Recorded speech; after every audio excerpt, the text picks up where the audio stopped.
Bloomberg Audio Studios. Podcasts, radio, news. Good morning, ladies and gentlemen. We got him. The FBI identified 22-year-old Tyler Robinson as their suspect in the killing of conservative activist Charlie Kirk.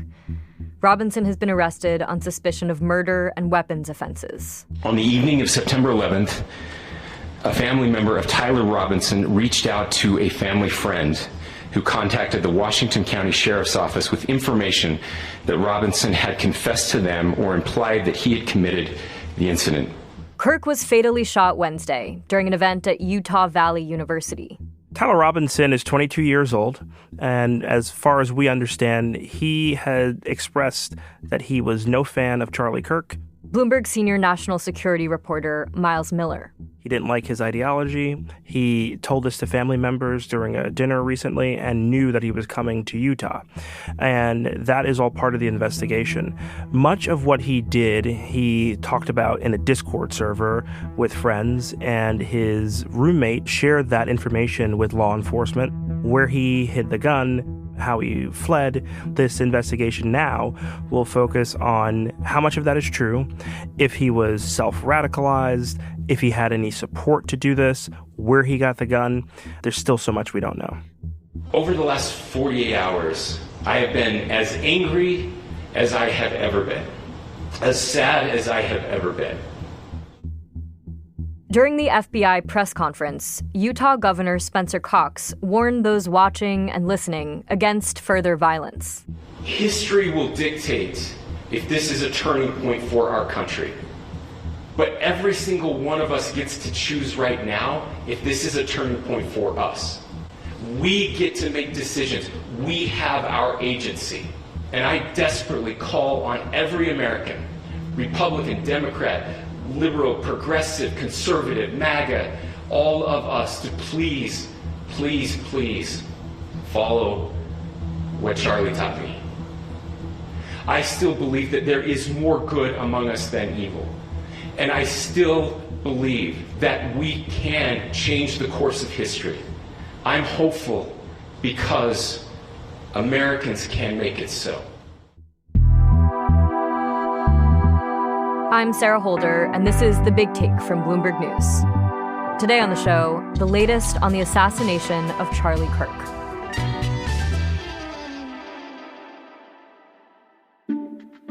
Myles Miller covers national security for Bloomberg.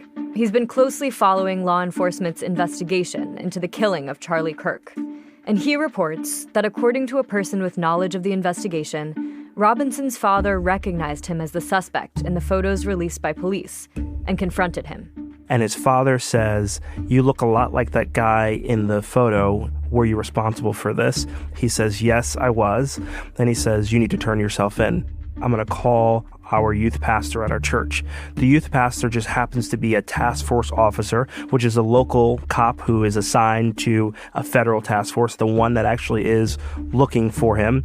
He calls a deputy calls the FBI, and they bring him in. He makes statements, and they arrest him. Parallel to that happening, the FBI is doing their own investigation into trying to figure out who this person is. And so once they did get some information about him, then they were able to piece together and confirm things. So one thing is that the person who jumped from that roof had a Dodge Challenger. Okay, this person that we now have in custody, we confirm, has a Dodge Challenger. Same person. One thing that's really interesting is that the FBI got about 11,000 leads.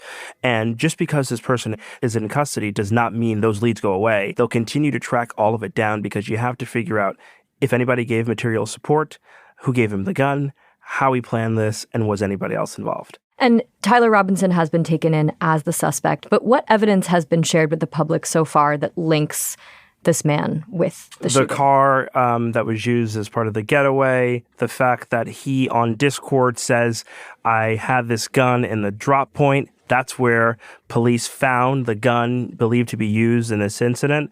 The fact that he had said that he inscribed bullets, all of those things are going to be crucial. But the most easy thing that links him to all of this is that he's wearing the same clothes, wearing the same exact clothes that police said he was wearing in surveillance video when he jumped from that roof. And people are going to be parsing through all those details in the coming days and over the weekend. But I want to talk about those inscriptions on the casings. What can you tell us about those? Yeah, one of the inscriptions talked about fascism. Another one was Bella Ciao, which was used in Italy, and it was linked to fascist, anti-fascist movements. Another one was a reference to the furry community. These are very online references, it seems like. Very much so. And so part of our reporting today is to figure out how online he was. In our initial searches, we are not seeing a lot of his public profile being meme-driven and all that kind of stuff, but it'll take sort of that background knowledge. Usually 24 hours after any incident, we get some of his non-public social media platforms and then get to parse through that. Oftentimes, they'll highlight in incidents like this any posts that are germane to trying to piece together the ideology, the thinking behind all of this. More on the next steps of the investigation when we come back.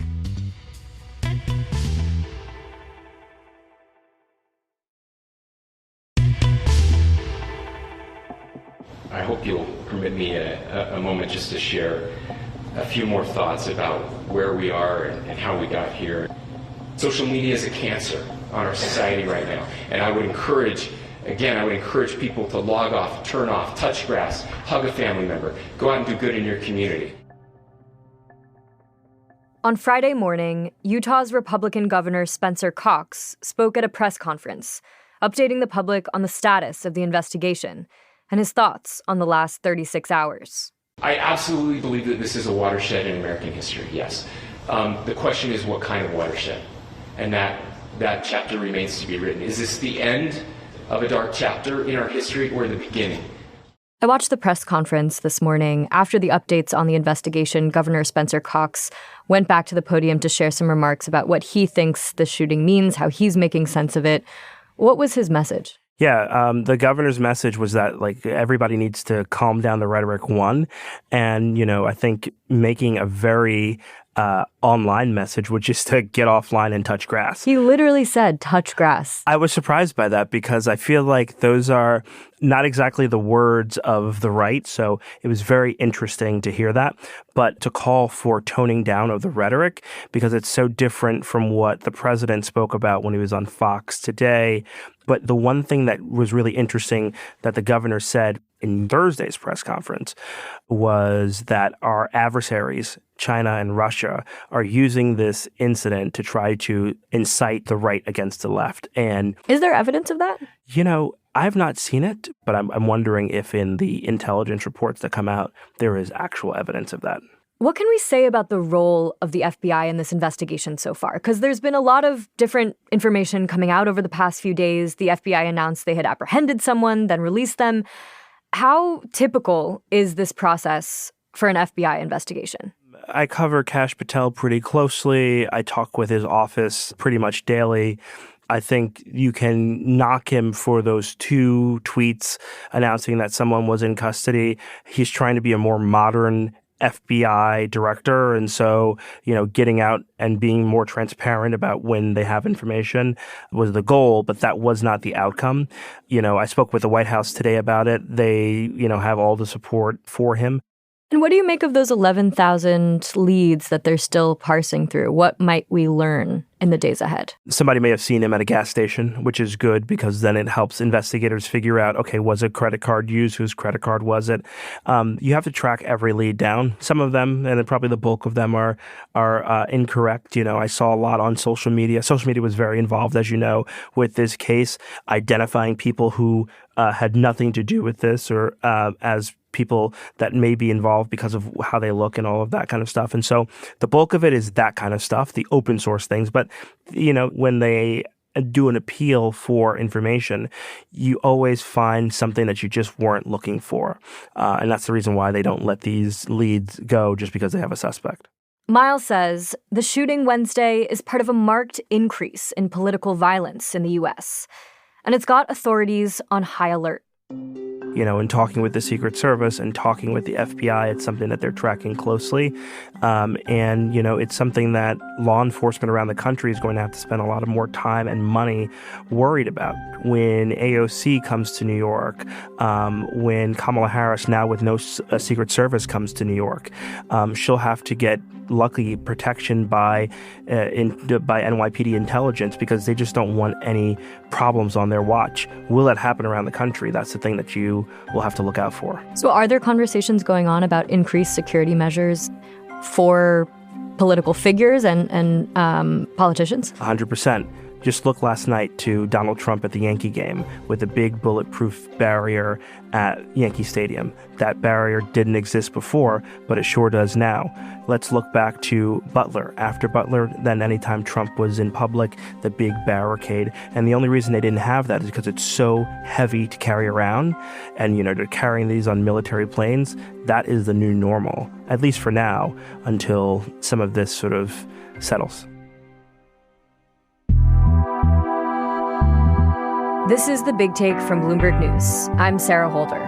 The show is hosted by me, David Gura, and Juan Ha. The show is made by Aaron Edwards, David Fox, Eleanor Harrison Dengate, Patty Hirsch, Rachel Lewis-Krisky, Naomi Ng, Julia Press, Tracy Samuelson, Naomi Shavin, Alex Sugiura, Julia Weaver, Yang Yang, and Taka Yasuzawa. To get more from The Big Take and unlimited access to all of Bloomberg.com, subscribe today at Bloomberg.com/podcast offer. Thanks for listening. We'll be back on Monday.